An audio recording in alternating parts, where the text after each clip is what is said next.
नमस्कार, शाम के 7 बजने वाले हैं। खबर दमदार के इस वक्त के बुलेटिन के साथ मैं हूं अनुपम। प्रदेश की हर छोटी बड़ी खबरों को लेकर मुजाहिदीन आर्मी बनाकर हिंसा फैलाने की साजिश रचने वाले मास्टरमाइंड मोहम्मद रजा और उसके 4 साथी एटीएस की 8 दिन तक कस्टडी रिमांड में रहेंगे।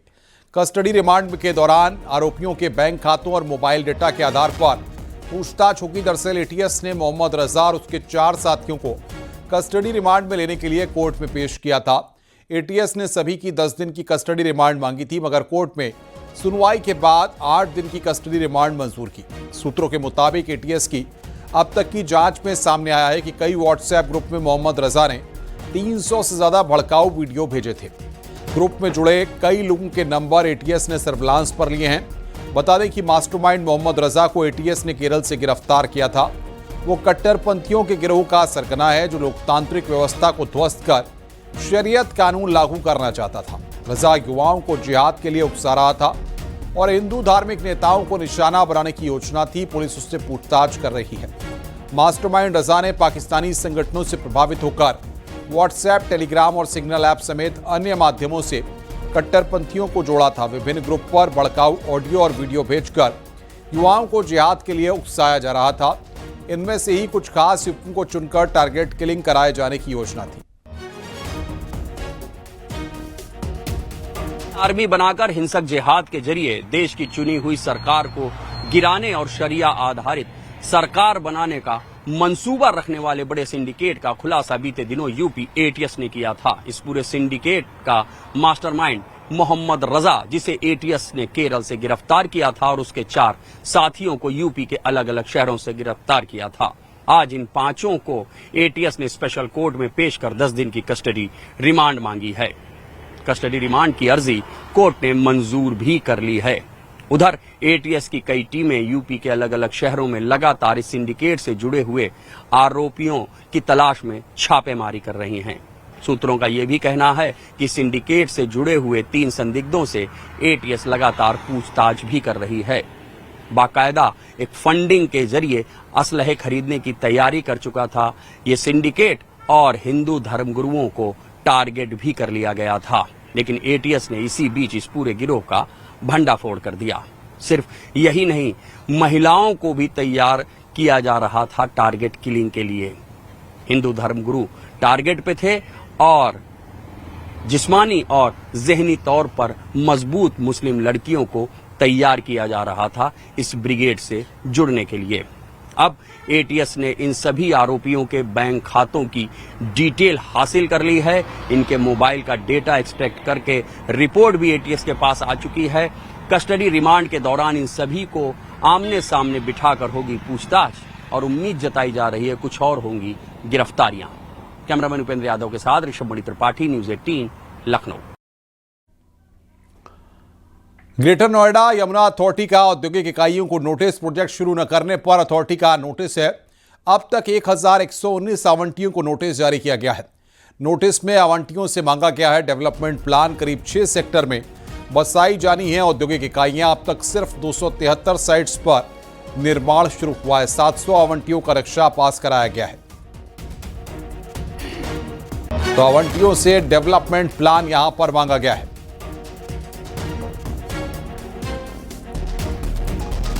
नोएडा और चंदौली में दोनों जगह बस हादसा टला है। नोएडा में जहां चलती बस में अचानक आग लगने से हड़कंप मच गया, बस ड्राइवर ने कूदकर जान बचाई है। फायर ब्रिगेड की टीम ने आग पर काबू पाया। वहीं चंदौली के मुगलसराय बबुरी मार्ग पर बड़ा हादसा होने से टल गया। 40 यात्रियों से भरी बस पलटने से बाल बाल बच गई। यात्रियों को शीशा तोड़कर बाहर निकाला गया। रूट डाइवर्ट होने के बावजूद प्रतिबंधित रूट पर बस थी। डैम से छोड़े गए पानी के कारण सड़कों पर लबालब पानी भरा हुआ था। वहीं नोएडा में चलती बस में अचानक आग लग गई। बस ड्राइवर ने कूदकर अपनी जान बचाई है। बस में आग लगने की वजह साफ नहीं है। फायर ब्रिगेड की टीम ने आग पर काबू पाया। बहुत गंदी लगी है भाई। इधर चंदौली के मुगलसराय बबुरी मार्ग पर बड़ा हादसा होने से टल गया। 40 यात्रियों से भरी बस पलटने से बच गई। मुगलसराय से चकिया जा रही थी बस। यात्रियों को शीशा तोड़कर बाहर निकाला गया। रूट डाइवर्ट होने के बावजूद प्रतिबंधित रूट पर गई थी बस। डैम से छोड़े गए पानी के चलते सड़कों पर लबालब पानी भरा हुआ था।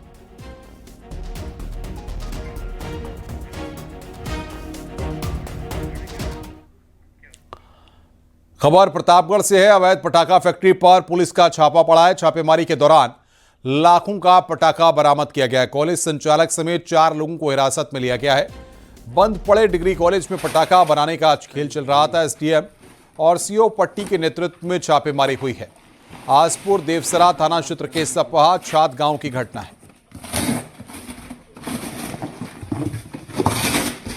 सब पड़ाके ही है ये।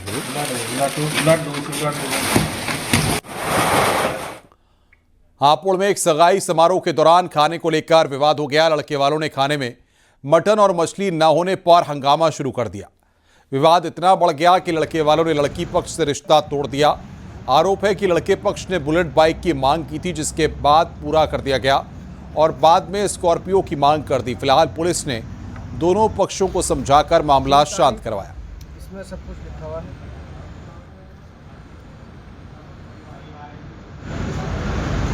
क्या मामला हुआ? शादी में क्या मामला हुआ? मामला क्या हुआ, वो अर्शैनी के आए थे मेहमान आज सगाई चिट्ठी लेने, और खाने पीने पर उन्होंने विवाद शुरू कर दिया।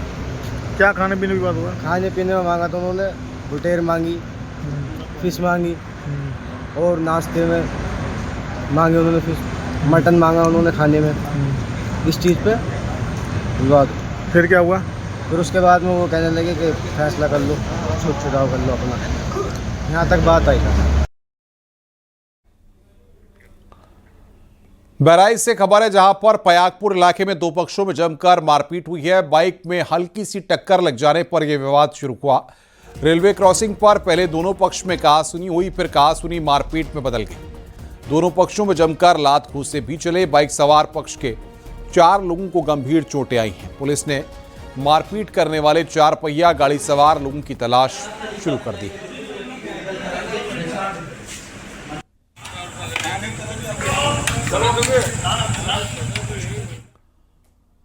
उन्नाव में एक युवक की लाठी डंडों से पीट कर मौत के घाट उतारने की वारदात सामने आई है। पुरानी रंजिश के चलते 4 आरोपियों ने युवक पर हमला कर दिया।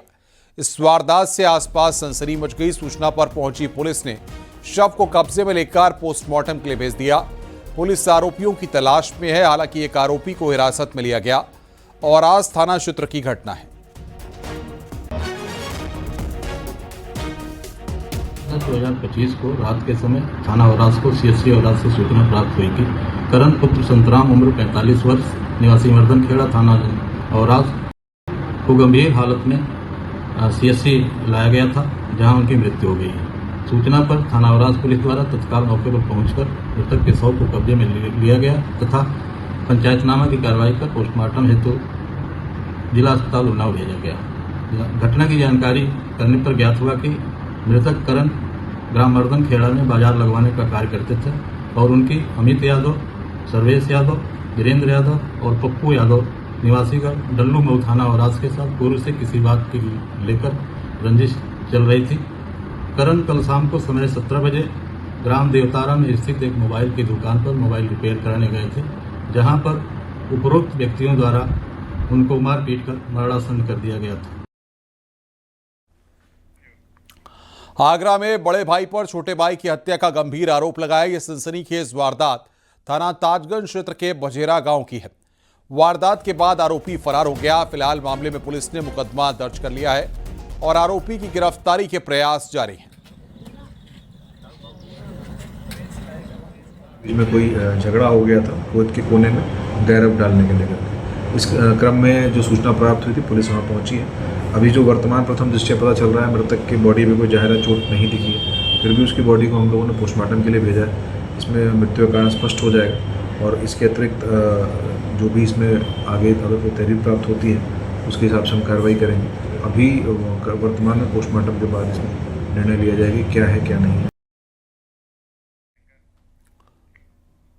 बागपत में हिंदू संगठन के कार्यकर्ता ने एक मदरसे को अवैध बताते हुए कार्रवाई की मांग की है।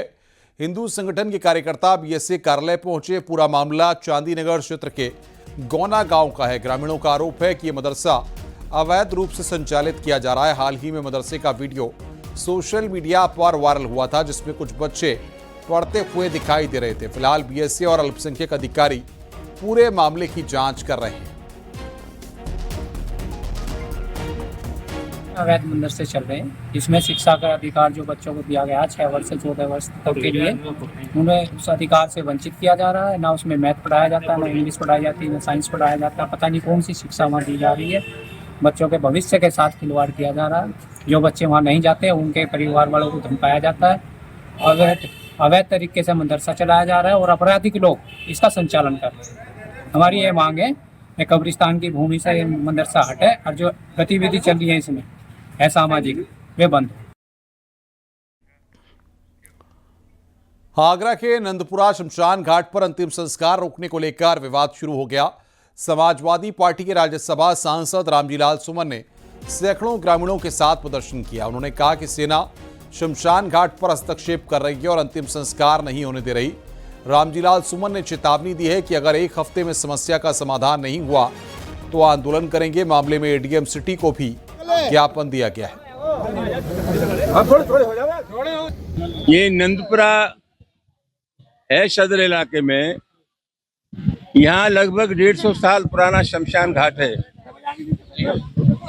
और नंदपुरा से लगभग 2 लाख की आबादी लगी हुई है। तमाम मोहल्ले हैं यहाँ। उनका एकमात्र शमशान घाट यही जगह है। हमारे पास उसके पास पर्याप्त साक्ष्य है। सन 53 की एक मठिया बनी हुई है। लोग अपने पुरखों का अंतिम संस्कार यहीं करते रहते हैं। इस बीच में रक्षा मंत्रालय ने वहाँ कुछ पेड़ लगवा दिए तो लोगों को शंका पैदा हुई कि हमारे जो अंतिम संस्कार होते थे उन अंतिम संस्कारों को रोका जा रहा है। जिलाधिकारी को पहले हम लोगों ने ज्ञापन दिया, मैं स्वयं मिला था। उन्होंने आश्वस्त किया था इसका हल निकालेंगे, लेकिन कोई हल नहीं निकला। ये नंदपुरा जो एरिया है वहाँ के लोग डिफेंस की जमीन है उस पे अंतिम संस्कार करते थे, अंत्येष्टि करते थे। उसी के संबंध में ये मामला था। तो इसमें स्थानीय लोगों से और प्रतिनिधि आए हुए थे आर्मी के, उनसे बात हुई है। तो ये हुआ है कि शीघ्र इस पर एक बैठक की जाएगी हम लोग को, और इस बैठक में करके इसके जो ग्राउंड रियलिटी है उसका पता लगाते हुए उच्च स्तर पर पत्राचार करते हुए आवश्यक कार्रवाई की जाए। 8 अक्टूबर को केंद्रीय वित्त मंत्री निर्मला सीतारमण अयोध्या के दौरे पर आएंगी। अयोध्या के बृहस्पति कुंड का उद्घाटन करेंगी। टेढ़ी बाजार चौराहे पर स्थित बृहस्पति कुंड में दक्षिण भारतीय महापुरुषों की प्रतिमा लगाई गई है। दक्षिण भारतीय श्रद्धालुओं को समर्पित रहेंगी प्रतिमाएं। रामलला के दर्शन पूजन भी करेंगी निर्मला सीतारमण। मुख्यमंत्री योगी आदित्यनाथ भी उनके साथ मौजूद रहेंगे।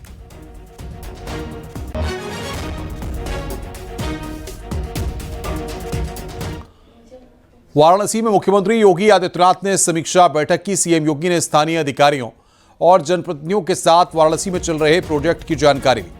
योजनाओं की स्टेटस रिपोर्ट देखी और अधिकारियों को जरूरी दिशा निर्देश दिया गया। सीएम योगी ने परियोजनाओं को समय पर पूरा करने के लिए कहा है। गुणवत्ता और मानकों का विशेष ध्यान रखने के निर्देश दिए हैं। वाराणसी सर्किट हाउस में हुई इस मीटिंग में सीएम योगी ने कानून व्यवस्था की समीक्षा की। मीटिंग में पुलिस के साथ साथ कई विभागों के अधिकारी शामिल हुए।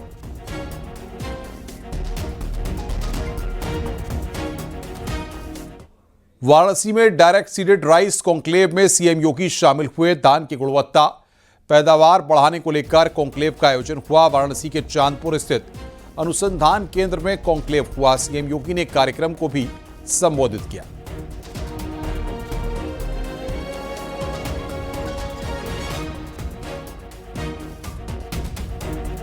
प्रधानमंत्री मोदी जी की अनुकंपा से यहाँ पर ईरी का यह सेंटर वाराणसी में खुल करके इसने एक बड़ी भूमिका का निर्वहन हमें किया है। उत्तर प्रदेश के लिए किया है, देश के लिए किया है। मैं देखता हूं डॉक्टर सुधांशु लगातार किस फील्ड में क्या काम हो रहा है, राइस के लिए कौन सी नई वैरायटी उपयोगी हो सकती है, क्लाइमेट चेंज के इस दौर में हम कौन सी वैरायटी को लें और कौन सी उपयोगी हो सकती है, इन सब के बारे में निरंतर कार्य कर रहे हैं। और उसका लाभ उत्तर प्रदेश के हमारे कृषि वैज्ञानिकों के साथ साथ कृषि संस्थानों को और उत्तर प्रदेश के विभिन्न संस्थानों के साथ साथ देश के तमाम कृषि संस्थानों को इसका लाभ हमें वर्तमान में प्राप्त हो रहा है। वाराणसी में मुख्यमंत्री योगी आदित्यनाथ ने सफाई कर्मियों को सम्मानित किया। इस मौके पर सीएम योगी ने स्वच्छता अभियान में सफाई कर्मियों की मेहनत की तारीफ की। सीएम योगी ने एक भारत श्रेष्ठ भारत का संकल्प दोहराया। इस दौरान सीएम योगी ने कांग्रेस समाजवादी पार्टी पर करारा हमला भी किया। सीएम योगी ने कहा कि हमारा काम लोगों को जोड़ना है, तोड़ने के लिए तो समाजवादी और कांग्रेस बैठी हुई है। श्रीमती मानती,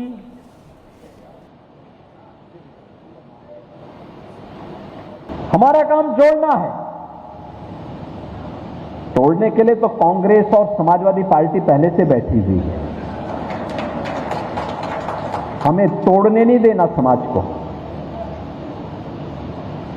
एक भारत श्रेष्ठ भारत ही सशक्त और समर्थ भारत, आत्मनिर्भर और विकसित भारत की आधारशिला बनेगी और उस दिशा में हम सबको मिलकर के प्रयास करना होगा।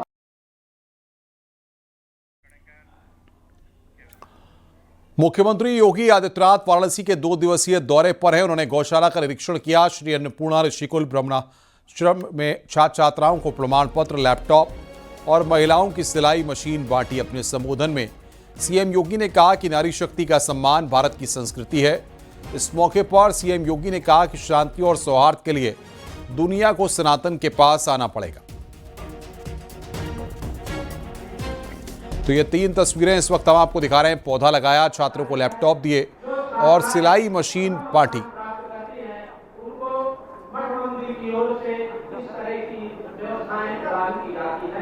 हमारे उत्तर प्रदेश के सभी मुख्यमंत्री जी के कर कमलों से उनसे प्रतिभा और उनके लिए सौभाग्य का क्षण है। सूर्य महाराज जी के कर कमलों में उनको लैपटॉप प्रदान किया जा रहा है। वहीं इस दौरान मुख्यमंत्री योगी आदित्यनाथ ने कहा कि अगर शांति और सौहार्द का मार्ग प्रशस्त करना है तो सभी को सनातन धर्म की ही शरण में आना पड़ेगा। कि अगर शांति और सौहार्द का मार्ग प्रशस्त करना है तो सनातन धर्म की ही शरण में सबको आना पड़ेगा। सनातन धर्म ही उनके लोक मंगल का, लोक कल्याण का मार्ग प्रशस्त कर सकता है और सनातन धर्म ही सबकी सुरक्षा, सबके कल्याण का मार्ग भी प्रशस्त करेगा। और सनातन धर्म को बचाना है तो हमें संस्कृत की शरण लेनी ही पड़ेगी, संस्कृत को माध्यम बनाना पड़ेगा। लखनऊ में वक्फ संपत्तियों के रजिस्ट्रेशन में अड़चन आ रही है क्योंकि डेडलाइन नजदीक और पोर्टल ठप पड़ा है। इस्लामिक सेंटर में कार्यशाला लगाई गई। बोर्ड के मेंबर, उलेमा, मुतवल्ली जमा हुए। रजिस्ट्रेशन करने के लिए महत्वपूर्ण फैसले किए गए हैं। रजिस्ट्रेशन की डेडलाइन बढ़ाने की मांग की गई है। साथ ही कहा गया है कि अब रजिस्ट्रेशन के लिए रोजाना वक्फ डेस्क चलेगी।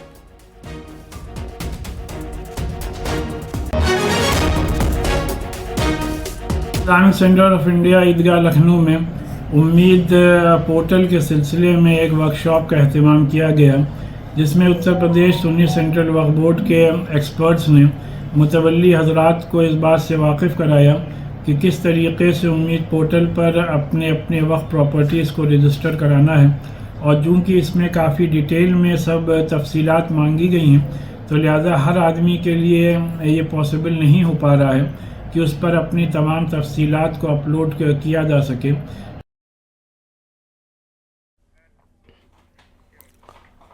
समाजवादी पार्टी के राज्यसभा सदस्य जावेद अली खान ने उत्तर प्रदेश की बीजेपी सरकार पर निशाना साधा है। जावेद अली खान ने कहा कि सरकार ने बुलडोजर को हथियार बनाया है। बीजेपी की रणनीति है कि प्रदेश में हिंदू मुस्लिम से माहौल गर्म रखा जाए।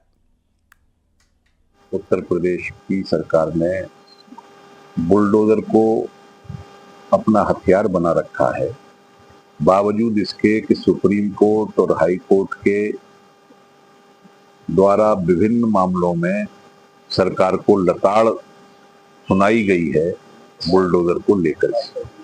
दरअसल सवाल अकेले बरेली का नहीं है। भारतीय जनता पार्टी की बहुत बड़ी रणनीति है कि पूरे प्रदेश के माहौल को हिंदू मुस्लिम आधार पर गर्म रखा जाए। लखीमपुर खीरी के तिकुनिया हिंसा मामले में सुप्रीम कोर्ट के आदेश पर केस दर्ज हुआ है।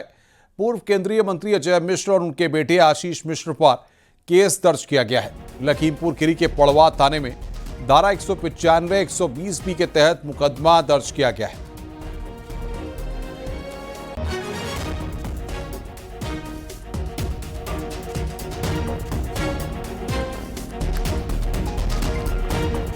खबर लखनऊ से है, जहां पर स्कूलों में स्वच्छता और हरियाली को बढ़ावा देने के लिए शिक्षा मंत्रालय ने स्वच्छ हरित शिक्षा अभियान की समय सीमा बढ़ा दी है।